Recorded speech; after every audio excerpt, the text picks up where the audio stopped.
अर्थव्यवस्था नीट जर असेल तर माणूस सुरळीत चालतो. गवारी साहेब, तुम्हाला पहिल्यांदा धन्यवाद देतो, तुम्ही हे कार्य हाती घेतलंय.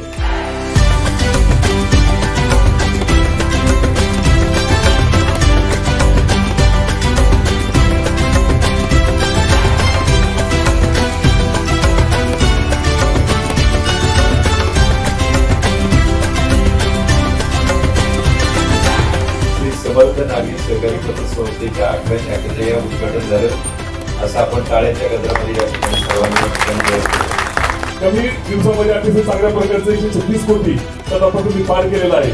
आणि निश्चित तुम्ही म्हटल्याप्रमाणे या ठिकाणी तुमचा 500 कोटीचा टप्पा पूर्ण होईल अशा ठिकाणी मी या ठिकाणी शुभेच्छा व्यक्त करतो.